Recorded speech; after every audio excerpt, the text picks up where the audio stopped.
नमस्कार दोस्तों, आज के इस वीडियो में मैं आपके लिए लेकर आई हूँ रविवार व्रत की विधि और रविवार व्रत कथा। तो सबसे पहले जान लेते हैं रविवार व्रत करने की विधि। सर्व मनोकामनाओं की पूर्ति आयु की वृद्धि हेतु रविवार का व्रत श्रेष्ठ है। इस व्रत की विधि इस प्रकार है। प्रातःकाल स्नानादि से निवृत्त हो स्वच्छ वस्त्र धारण करें, शांत चित्त होकर अपने इष्ट देव का स्मरण करें। भोजन एक बार से अधिक नहीं करना चाहिए। भोजन तथा फलाहार सूर्य के प्रकाश रहते ही कर लेना चाहिए। यदि निराहार रहने पर सूर्य छिप जाए तो दूसरे दिन सूर्य उदय होने पर अर्घ देकर ही भोजन करें।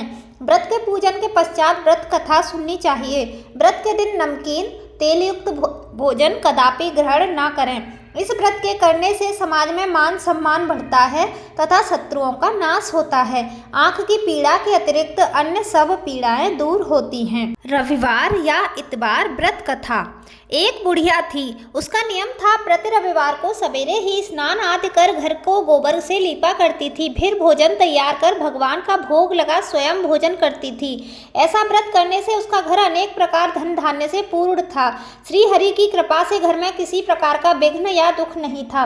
सब प्रकार से घर में आनंद रहता था। इस तरह कुछ दिन बीत जाने पर उसकी एक पड़ोसिन उसकी गौ का गोबर वह बुढ़िया लाया करती थी। विचार करने लगी कि यह वृद्धा सर्वदा मेरी गौ का गोबर ले जाती है, इसलिए अपनी गौ को घर के भीतर बांधने लग गई।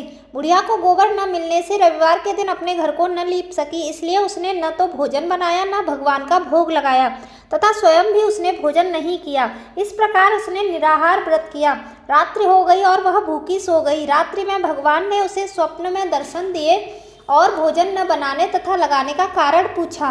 वृद्धा ने गोबर न मिलने का कारण सुनाया। तब भगवान ने कहा कि माता, हम तुमको ऐसी गौ देते हैं जिससे सभी इच्छाएं पूर्ण होती हैं, क्योंकि तुम हमेशा रविवार को गौ के गोबर से लीपकर भोजन बनाकर मेरा भोग लगाकर खुद भोजन करती हो। इससे मैं खुश होकर तुमको वरदान देता हूँ।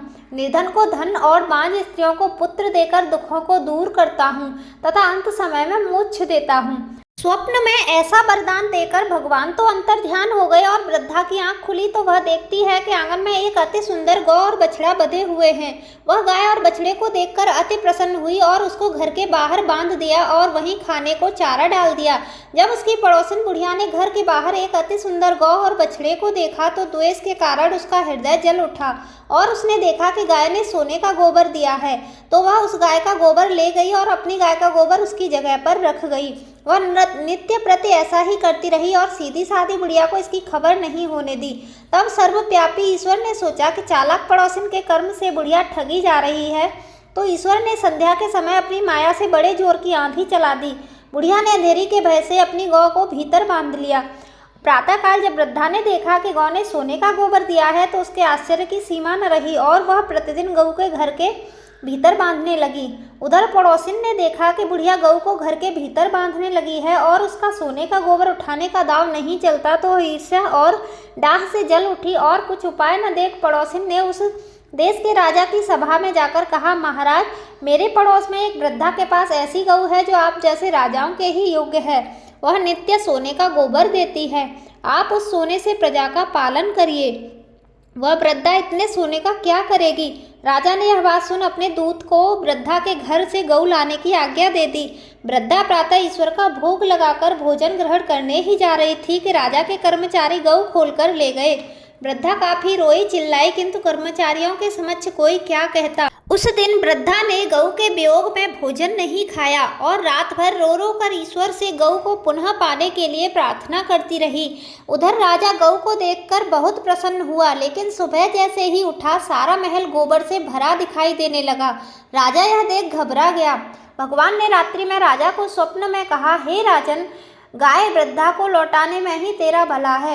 उसके रविवार के व्रत से प्रसन्न होकर मैंने उसे गाय दी थी। प्रातः होते ही राजा ने वृद्धा को बुलाकर बहुत से धन के साथ सम्मान सहित गऊ बछड़ा लौटा दिया व उसकी पड़ोसिन दुष्ट बुढ़िया को बुलाकर उचित दंड दिया। इतना करने के बाद राजा के महल से गंदगी दूर हुई। उसी दिन से राजा ने नगरवासियों को आदेश दिया कि राज्य की तथा अपनी समस्त मनोकामनाओं की पूर्ति के लिए रविवार का व्रत करो। व्रत के प्रभाव से नगर के लोग सुखी जीवन व्यतीत करने लगे। कोई भी बीमारी तथा प्रकृति का प्रकोप उस नगर पर नहीं होता था।